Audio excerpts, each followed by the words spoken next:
اب میں دعوت خطاب دیتا ہوں حضرت علامہ مولانا شیخ الحدیث مفتی محمد شہباز ظفر صاحب، آپ سے گزارش کرتا ہوں کہ آپ اپنے ملفوظات سے ہمارے قلوب اور اذہان کو منور فرمائیں۔ نعرہ تکبیر، نعرہ رسالت، نعرہ حیدری، عظمت قرآن۔ الحمدللہ رب العالمین والصلاة والسلام على خاتم النبیین وعلى آلہ واصحابہ اجمعین، اما بعد فاعوذ باللہ من الشیطان الرجیم، بسم اللہ الرحمن الرحیم۔ قال اللہ تعالی فی کلامہ المجید، نحن نزلنا الذکر وإنا لہ لحافظون۔ صدق اللہ المولانا العظیم وصدق رسولہ النبی الکریم الامین۔ ان اللہ وملائکتہ یصلون علی النبی یا ایہا الذین آمنوا صلوا علیہ وسلموا تسلیما۔ درود و سلام، الصلاة والسلام علیکہ یا رسول اللہ وعلا آلکہ واصحابکہ یا حبیب اللہ، الصلاة والسلام علیکہ یا نبی اللہ وعلا آلکہ واصحابکہ یا خاتم النبیین۔ میرے معزز و محترم سامعین کرام، اللہ تبارک و تعالی کا کرم ہے کہ اس نے ہمیں اپنے پاک کلام کی حقیقی اور سچی محبت نصیب فرمائی ہے، اور آج ہم سب جو یہاں جمع ہیں تو اپنے طور پر ہم اپنے حصے کا ایک دیا اور شمع جلانا چاہتے ہیں کہ قرآن سے محبت کرنے والوں میں ہمارا بھی نام آ جائے۔ اور یقینی بات تو یہی ہے، جیسا کہ مجھ سے پہلے مولانا فہیم عباس صاحب فرما رہے تھے، صرف وجہ یہی ہے کہ آج ہم نے قرآن سے منہ موڑ لیا ہے۔ وہ کسی کہنے والے نے کہا تھا، درس قرآن گر ہم نے نہ بھلایا ہوتا، درس قرآن گر ہم نے نہ بھلایا ہوتا، یہ زمانہ نہ زمانے نے دکھایا ہوتا۔ سچی بات یہی ہے کہ جو کچھ آج دیکھنے کو مل رہا ہے وہ سب اپنے ہی ہاتھوں کے ہیں کرتوت، سچ ہے کہ برے کام کا انجام برا ہے۔ قرآن کریم سے ہم نے منہ موڑا، قرآن کریم سے ہم نے اپنے آپ کو گویا کہ بیگانہ کیا، تو آج ہمیں یہ بھی دیکھنا اور سننا ملا، معاذ اللہ ثم معاذ اللہ۔ قرآن کریم کا تو وہ کمال ہے، وہ اعجاز ہے، میرے آقا علیہ السلام کا یہ عظیم اور زندہ معجزہ ہے کہ یہ جب سے نازل ہوا اب تک کیا کفار اس وقت سے کوششیں نہیں کر رہے ہیں؟ کفار نے بڑے ہتھ کنڈے استعمال کیے، اس وقت سے لے کر اب تک کوششیں کر رہے ہیں، مگر اس کی حفاظت کا ذمہ خود میرے رب نے لیا ہے۔ قرآن کی کسی آیت کو بدلنا تو بڑی دور کی بات ہے، انہوں نے لفظ تک نہ بدلا، حرف تک نہ بدلا، نقطہ تک نہ بدلا۔ ارے میرے رب کا یہ کلام جیسے نازل ہوا تھا 1400 سال بعد بھی ایسے ہی موجود ہے۔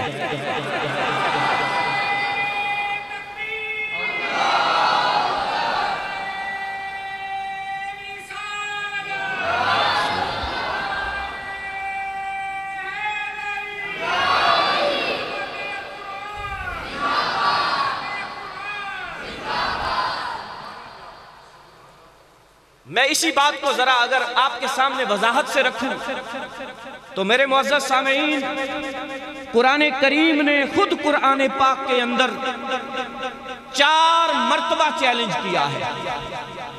کتنی بار بولیے گا؟ کتنی بار؟ 4 مرتبہ. پہلی بار چیلنج ہوا سورہ بنی اسرائیل کی آیت نمبر 88 میں 88. کیا فرمایا؟ فرمایا اگر جن و انس، اکیلے انسانوں کو نہیں کہا، اگر جن و انس جمع ہو جائیں، جنات بھی سارے، انسان بھی سارے، اور وہ اس قرآن کی مثل لانا چاہیں تو صرف چیلنج نہیں، میرے رب نے فرمایا نہیں لا سکتے. نہیں لا سکتے. جن و انس بھی جمع ہو جائیں تو نہیں لا سکتے. پھر سورہ ہود میں چیلنج فرمایا. سورہ ہود کے اندر آیت نمبر 13 کیا چیلنج فرمایا؟ فرمایا اگر اکٹھے ہو جاؤ اور قرآن کی سورتوں کی مثل 10 سورتیں تم سے بن سکیں تو لے آؤ. فرمایا یہ بھی نہیں ہو سکے گا. 10 سورتوں کا چیلنج کیا، پورے قرآن کا نہیں ہو سکا. پھر 10 سورتوں کا چیلنج کیا، چلو 10 سورتیں لے آؤ. اور تیسری بار چیلنج کیا وہ جو سورہ بقرہ میں ہے. اگر تمہیں شک ہے اس میں جو ہم نے اپنے بندے پر نازل فرمایا، فَأْتُوا بِسُورَةٍ مِّن مِّثْلِهِ، تو اس کی مثل ایک سورت ہی بنا کر لے آؤ. پھر فرمایا اکیلے نہیں، وَدْعُوا شُهَدَاءَكُمْ، اپنے حمایتی بھی سارے بلا لو. ان کنتم صادقین، اگر تم اس بات میں سچے ہو تو کر لو کوشش، بنا لو قرآن جیسا. نہ لا سکے. اور آخر میں اللہ رب العالمین نے کیا فرمایا؟ آخر میں ایک سورت کے اندر ارشاد فرمایا چلو یہ بھی نہیں کر سکتے تم، تو فرمایا اس کی مثل ایک بات ہی بنا کر لے آؤ. ایک بات ہی بنا کر لے آؤ. سورہ تور میں فرمایا ایک بات، گویا کہ ایک آیت کا چیلنج کیا. تو اگر میں بات کو وضاحت سے کروں تو یوں کہیں گے، پہلے قرآن نے چیلنج کیا قرآن جیسا لے آؤ، نہ لا سکے. پھر چیلنج کیا قرآن کی سورتوں کی مثل 10 سورتیں لے آؤ، نہ لا سکے. پھر چیلنج کیا ایک سورت لے آؤ، نہ لا سکے. پھر فرمایا ایک آیت ہی بنا کر لے آؤ، نہ لا سکے.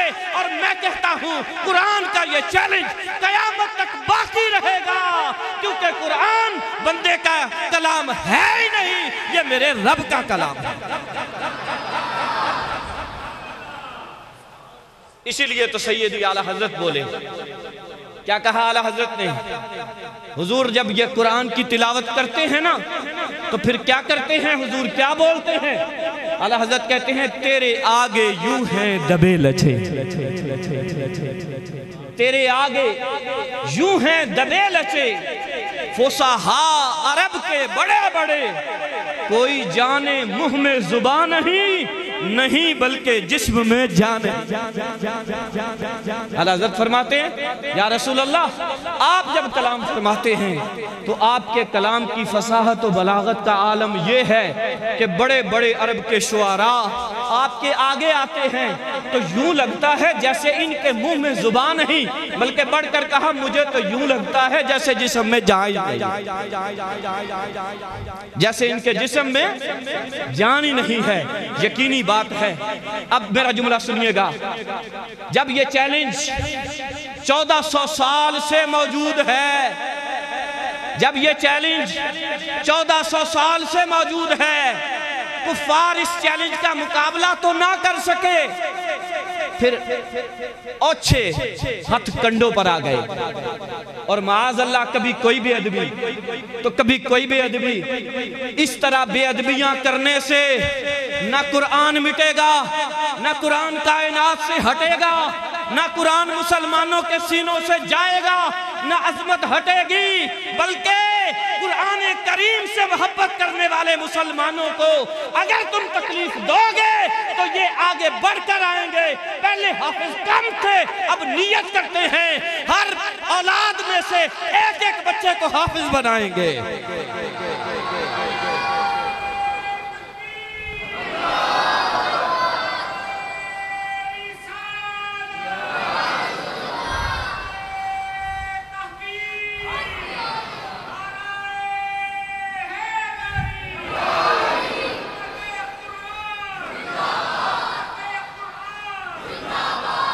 اور میں عرض کروں قرآن کریم کا یہ بھی اعجاز ہے کہ جتنی کتابیں پہلے نازل ہوئیں ان میں سے کوئی بھی اصلی حالت پر موجود نہیں، نہ تورات، نہ انجیل، نہ زبور، سب کے اندر رد و بدل ہو چکا۔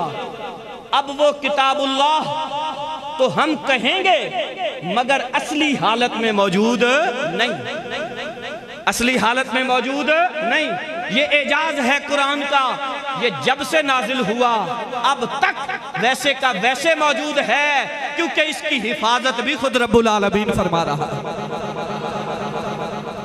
پھر ایک اور اعجاز عرض کروں قرآن کا یہ ہے، پہلی کتابیں صرف اس امت کے نبی کو یاد ہوتی تھی، صرف اس امت کے۔ تورات جناب موسیٰ کو یاد تھی، انجیل جناب عیسیٰ کو یاد تھی، زبور جناب داؤد علیہ السلام کو یاد تھی، اور اترنے والے صحیفے جس نبی پر اترے اس نبی کو یاد تھے، مگر یہ قرآن میرے آقا کا وہ معجزہ ہے جو مسلمانوں کے بچے بچے کو یاد ہے،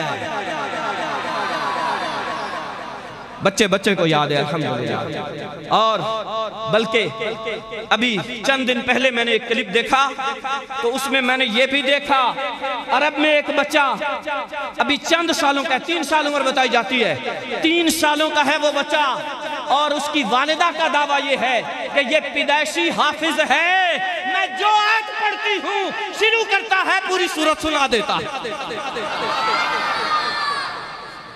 پوری سورت سنا دیتا ہے۔ اس قرآن کریم کے متعلق تم ایسا کرو گے؟ نہیں کر سکتے، قرآن کریم کی محبت ہمارے سینوں سے نہیں اتار سکتے۔ اور میں یہ بھی عرض کروں گا میرے معزز سامعین، قرآن کی یہ عظمت ہے کہ جس نے اپنا ناطہ قرآن سے جوڑا وہ اگر ادنا تھا تو قرآن نے اسے اعلیٰ کر دیا، قرآن نے اسے اعلیٰ کر دیا۔ میرے آقا کا فرمان ہے خیرکم من تعلم القرآن وعلمہ، لوگو تم میں سے بہترین وہ ہے جو خود قرآن سیکھے اور دوسروں کو سکھائے۔ مجھے بتاؤ کیا CSS کرنے والے کو بھی قرآن نے بہتر کہا ہے؟ مجھے بولیے گا، PhD کرنے والے کو، بڑی انجینئرنگ کی ڈگری لینے والے کو، آکسفورڈ پڑھنے والے کو نہیں، سب سے افضل قرآن پڑھنے والے کو فرمایا میرے مصطفیٰ نے۔ خاندان اگرچہ تمہاری نظروں میں ہلکا ہی کیوں نہ ہو، باپ اس کا ریڑی لگانے والا مزدور ہی کیوں نہ ہو، خود بچہ بیچارہ غریب ہی کیوں نہ ہو، لیکن جب قرآن پڑھ لے گا، سینے میں محفوظ کر لے گا تو ہر بڑے عہدے والا بھی اٹھ کر سلام کرے گا حافظ صاحب آ گئے، حافظ صاحب آ گئے۔ مجھے یہاں پر ایک واقعہ بھی یاد آیا جو کہ حدیث کی روشنی میں آپ کو سنانا چاہتا ہوں۔ نبی اکرم علیہ السلام کی ایک حدیث ہے بخاری شریف میں، میرے آقا فرماتے ہیں میرے صحابہ میں سے 4 بندوں سے قرآن پڑھو۔ کتنے بندوں سے؟ کتنوں سے؟ نمبر 1 عبداللہ ابن مسعود، نمبر 2 سالم مولا ابو حذیفہ، نمبر 3 ابی ابن کعب، نمبر 4 معاذ ابن جبل۔ نام سن لیے چاروں کے آپ نے؟ ان میں ایک نام ہے سالم مولا ابو حذیفہ۔ مولا کا مطلب ہوتا ہے غلام، مولا کے اور بھی معنی ہیں، ایک مطلب مولا کا کیا ہوتا ہے؟ آزاد کردہ غلام۔ سالم مولا ابو حذیفہ، ان کی ایک بات آپ کو سنانا چاہتا ہوں، تھوڑی لمبی ہو جائے گی لیکن میں کوشش کروں گا وقت میں سمیٹوں۔ سالم مولا ابو حذیفہ یہ ایران کے رہنے والے ہیں، کسی مجوسی کے گھر پیدا ہوئے اور ابھی چھوٹے تھے کہ کہیں سفر کے دوران گم ہو گئے۔ 10-12 سال عمر تھی، جس نے پکڑا اس نے لا کر بازار میں بیچ دیا۔ رنگ گندمی گہرا، پڑے ہوئے کچھ نہیں، ہنر کچھ نہیں جانتے، خاندان بھی کوئی پتہ نہیں کون سا کیونکہ کسی اور ملک سے ہیں، لا کر اس نے بازار میں بیچ دیا۔ بازار میں بک گئے، ایک شخص یمن جاتا ہے تجارت کی غرض سے، اس نے جب سامان خریدا تو خرید لیا کچھ زیادہ. اب وہ چاہتا ہے کہ میرے ساتھ کوئی معاون ہو، مددگار ہو، جو یہ سامان لے کر جانے میں میری مدد کرے. تو کہنے لگا کہ پیسے تو میرے پاس اتنے زیادہ نہیں، کوئی مہنگا غلام تو نہیں خرید سکتا، صرف مجھے ایسا ہی چاہیے جو رستے میں میری مدد کرے بس. تو بازار آیا تو سالم مل گیا. پوچھا کتنے کا ہے؟ مالک نے تھوڑی سی قیمت مانگی. نہ ہنر ہے، نہ رنگ ہے، نہ نسل ہے، تو تھوڑی سی قیمت کے بدلے میں سالم کو خرید لیا. خریدا، ساتھ لے لیا اور مدینے تک خدمت لیتا آیا. خدمت کا سلسلہ ہوتا آیا. اب جب یہ شخص پہنچا مدینے تو مدینے کے بازار میں آ کر اس نے اپنا مال و اسباب بیچ دیا. مال و اسباب بیچا نا تو آخر میں رہ گیا سالم. کہنے لگا کہ اس کی تو مجھے ضرورت نہیں، اور میں نے ضرورت کے لیے اس کو خریدا تھا، میری ضرورت ہو گئی پوری. اب سالم کو رکھنا بھی کوئی ضروری نہیں، سالم کو بھی ادھر ہی بیچ دیا جائے. منڈی میں کھڑا کر دیا. 7 دن تپتی دھوپ میں مالک نے کھڑا کیا منڈی میں، لیکن کوئی بھی سالم کا خریدار نہیں. وجہ کیا ہے؟ نہ رنگ ہے، نہ ڈھنگ ہے، نہ نسل ہے، نہ کوئی اور ہنر ہے. تو کوئی خریدے تو کیا دیکھ کے خریدے؟ بالآخر جب یہ خبر پورے مدینے میں پھیلی نا کہ ایک غلام 7 دن سے منڈی میں ہے مگر بیچارے کو خریدنے والا کوئی نہیں ہے، بھی لڑکا سا، ایک نیک دل خاتون جو مدینے میں ہی رہتی ہیں، انہوں نے کہا کچھ بھی ہے انسان تو ہے، کچھ بھی ہے انسان تو ہے. لیکن اس کے مالک نے کتنا ظلم کیا کہ 7 دن سے گرمی میں کھڑا کیے رکھا ہے. وہ آگے بڑھی، مالک نے منہ مانگی قیمت، تھوڑے سے اس نے دام مانگے کیونکہ وہ چاہتا تھا جلدی بک جائے. اس خاتون نے وہ دام دیا اور حضرت سالم کو خرید لیا. جب خریدا تو ان کی یہ خبر بھی مدینے میں پھیل گئی کہ جس سالم کو کوئی نہیں خریدتا تھا فلانی عورت نے خرید لیا، اور اس کی سخاوت کے چرچے ہونے لگے مدینے میں. ابو طلحہ نام کے ایک تاجر مکے سے آتے ہیں مدینہ. مدینے میں انہوں نے اس خاتون کی نیک دلی کے تذکرے سنے تو ان کے باپ کے پاس پہنچے اور کہا کہ فلاں خاندان سے ہوں، مکے سے آیا ہوں، تاجر ہوں، مالی حالت بھی اچھی ہے، تیری بیٹی کا تذکرہ سنا ہے کہ بڑی اچھی ہے، نیک دل ہے، میں اس کے لیے پیغام نکال آیا ہوں. باپ خوش ہو گیا. اس نے کہا بڑی اچھی بات ہے. باپ نے ابو حذیفہ کے ساتھ اپنی بیٹی کا نکاح کر دیا. بیٹی جب اپنے شوہر کے ساتھ مدینے سے مکہ جا رہی ہے تو ساتھ میں اپنا غلام سالم بھی لے لیا جس کو خریدا تھا. اب یہ پہنچے تینوں لوگ مکے. تو ابو حذیفہ جو ہے نا یہ جناب عثمان غنی کے دوست. اب گئے تو حضرت عثمان کا انداز وہ والا نہیں، کیونکہ اسی دوران میں اعلان نبوت ہو چکا تھا اور حضرت عثمان مشرف با اسلام ہو چکے تھے، وہ والا انداز نہیں. تو ابو حذیفہ نے کہا خیر ہے. کہا یار وہ زمانہ جاہلیت کی دوستی اپنی جگہ، لیکن اب اصل میں مسلمان ہو چکا ہوں، اس لیے تیرے ساتھ اب میری وہ سلام دعا نہیں رہے گی. ابو حذیفہ نے کہا کیا ہوا؟ سلام دعا رکھنی ضروری ہے، دین بھی بدلنا پڑے تو بدل دوں گا. جس دین کو تو مانتا ہے میرے سامنے پیش کر، میں بھی کلمہ پڑھنے کو تیار. ابو حذیفہ نے پڑھا، ان کی زوجہ نے پڑھا. سالم نے گفتگو سنی کہ میرے مالک اور مالکن دونوں مسلمان ہو چکے. سالم کے مقدر میں دین تھا، اللہ نے اسے بھی ایمان عطا فرما دیا. جب مقدر میں ایمان ہونا تو غلام بنا کے بھی لے آتا ہے حضور کے قدموں میں. کلمہ پڑھا، مسلمان ہو گئے. اب سالم کی مالکن نے، ابو حذیفہ کی زوجہ نے انہیں آزاد کر دیا. کہا جب تک تو کافر تھا میرا غلام تھا، لیکن اب ہم دونوں برابر دین والے ہیں، اب میں تمہیں غلام تو نہیں رکھ سکتی نا، اس لیے میں نے تمہیں اللہ کی رضا کے لیے آزاد کیا. سالم نے کہا بی بی آزاد تو تم نے کر دیا، لیکن مجھے بتاؤ جاؤں کہاں؟ نہ گھر ہے، نہ کوئی عزیز، نہ رشتہ دار، اور نہ ہی مجھے کوئی ہنر آتا ہے کہ خود سے کما کر زندگی گزار لوں۔ تو وہ خاتون نیک تھی، کہنے لگی کوئی ایسی بات نہیں، آزاد اگرچہ کر دیا ہے لیکن رہو پھر بھی میرے گھر میں، تیرا کھانا پینا میں کرتے رہوں گا۔ اب زندگی گزار رہے ہیں ابو حذیفہ کے گھر، دن کو مصروفیت کوئی نہیں، تو جا کر بیٹھ جاتے ہیں حضور کی خدمت میں اور سارا دن مصطفیٰ سے قرآن یاد کرتے رہتے ہیں۔ جو آیتیں نازل ہوتی ہیں سالم انہیں یاد کر لیتے ہیں۔ رنگ تو نہیں تھا، نسل بھی نہیں تھی، لیکن اللہ نے لحن داودی عطا فرمائی تھی۔ آواز بڑی پرسوز تھی، لہجہ بڑا زبردست تھا، انداز قرآن بڑا خوبصورت تھا۔ پیارے آقا سے قرآن سیکھتے رہے، قرآن سیکھتے رہے، اسے یاد کرتے رہے۔ ایک وقت آیا کہ جب مسلمانوں کو مکے سے مدینہ ہجرت کی اجازت مل گئی تو حضرت سالم بھی اولین مہاجرین میں شامل ہو کر ہجرت کر گئے مدینہ۔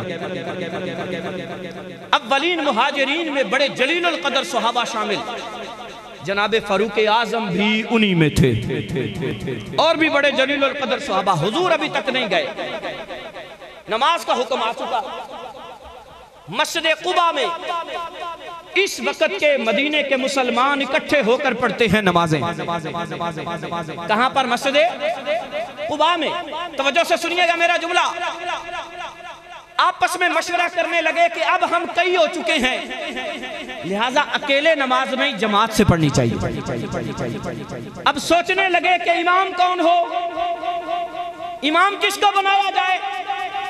فاروق اعظم فرمانے لگے غور کرو، جس کو زیادہ قرآن آتا ہے اسی کو امام بنا دو۔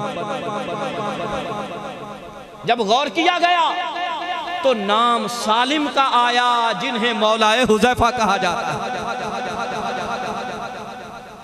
امام بن کے نمازیں پڑھاتے ہیں، اور خلیفہ ثانی، مراد رسول، سسر مصطفیٰ جناب سیدنا فاروق اعظم بھی ان کی اقتداء میں کھڑے ہو کر نماز پڑھتے ہیں۔ میرا جملہ سنیے گا، جس جملے کے لیے میں نے پورا واقعہ سنایا وہ جملہ یہ ہے: جب قرآن کریم سینے میں نہ تھا، یہی مدینہ ہے جس کی منڈی میں سالم کو 7 دن گرمی میں کھڑے کیے رکھا۔ کوئی خریدار نہیں تھا، کوئی لینے والا نہیں تھا، کوئی اس سالم کے لیے محبت کرنے والا نہیں تھا، کیونکہ کچھ بھی پاس نہیں تھا۔ اور جب سینے میں قرآن آیا، سالم نے جب قرآن کو اپنا محور و مرکز بنایا تو یہی مدینہ ہے۔ یہودی دیکھتے ہیں، پہلے منڈی میں کھڑا تھا، آج مسلمانوں کا امام بن چکا ہے۔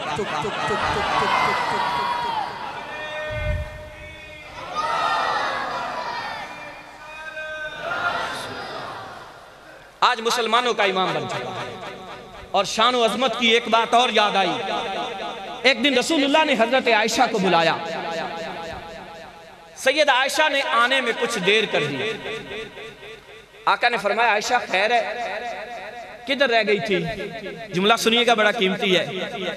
عرض کی یا رسول اللہ میں آ رہی تھی، لیکن کھڑکی سے مسجد کے اندر سے کسی کے قرآن پڑھنے کی آواز آئی، اور وہ آواز بڑی سریلی تھی، وہ آواز بڑی اچھی تھی، قرآن پڑھنے والا بڑی خوبصورتی سے قرآن پڑھ رہا تھا۔ آقا میرا دل ہی نہیں کیا کہ میں قدم ہٹاؤں، میں قرآن سنتی رہی۔ اور جملہ سنیں حضرت سالم کے مقدروں پہ قربان، میرے آقا فرمانے لگے عائشہ مجھے بھی لے چلو، میرا بھی دل کرتا ہے اس قاری کا قرآن سنو جا کر، مجھے بھی لے چلو۔ رسول اللہ تشریف لائے حضرت سالم کا قرآن سننے کے لیے، اور پھر جملہ جو بولا وہ جملہ سنہری سے بھی بڑی کوئی میرے پاس چیز ہوتی تو میں کہتا کہ سنہری حروف سے بھی بڑھ کر لکھے جانے کے قابل میرے آقا کا وہ جملہ حضرت سالم کے لیے ہم خوش نصیبی پر ناز کرتے ہیں۔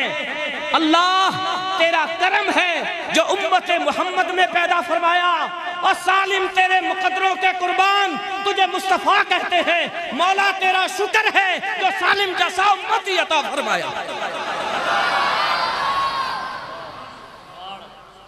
مولا تیرا شکر ہے جو سالم جیسا امتی عطا فرمایا۔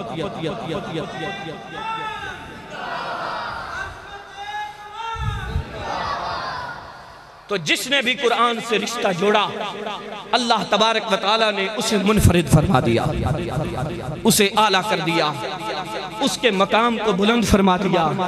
میرے معزز سامعین، قرآن کریم سے اپنے رشتے کو جوڑیے، قرآن کریم سے اپنے ناطے کو مضبوط کیجئے۔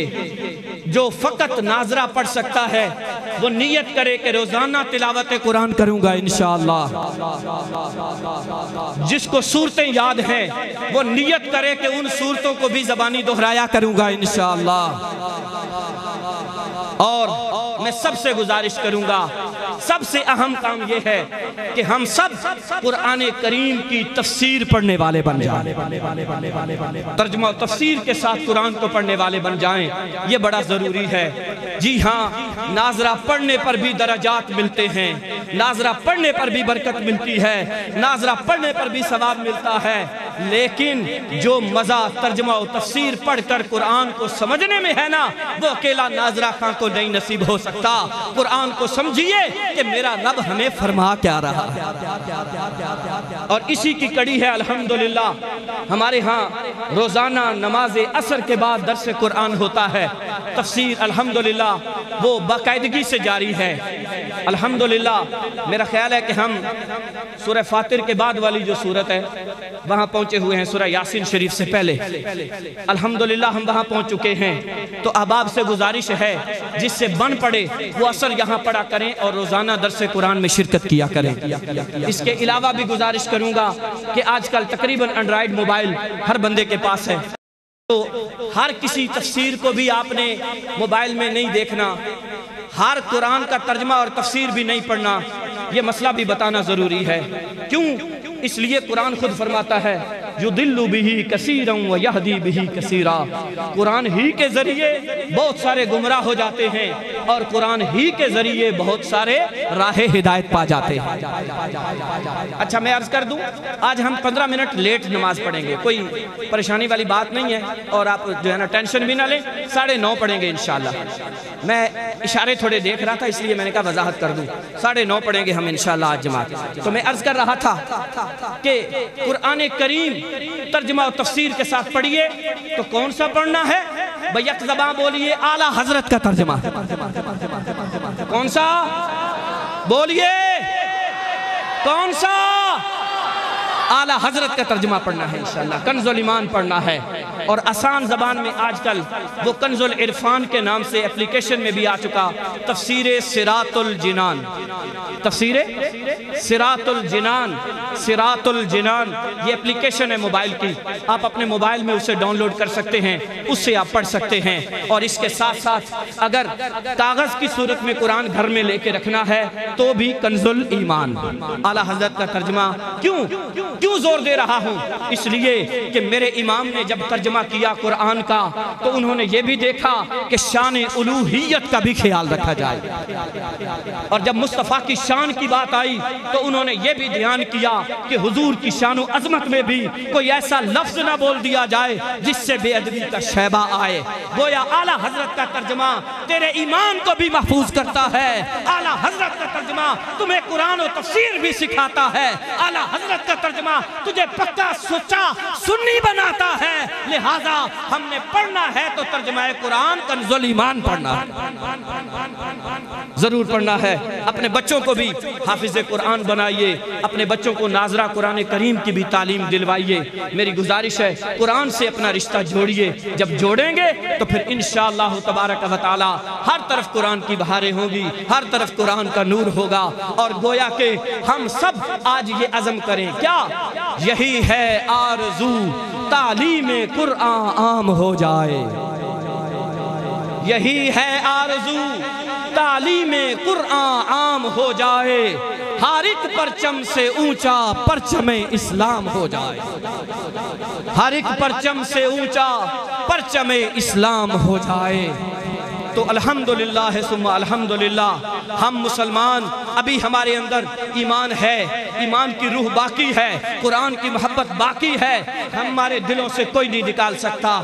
ہم قرآن سے محبت کرتے تھے، کرتے ہیں اور مرتے دم تک کرتے رہیں گے انشاءاللہ۔ اللہ رب العالمین میری اور آپ کی حاضری قبول فرمائے، آمین، بجاہ النبی الامین صلی اللہ علیہ وسلم۔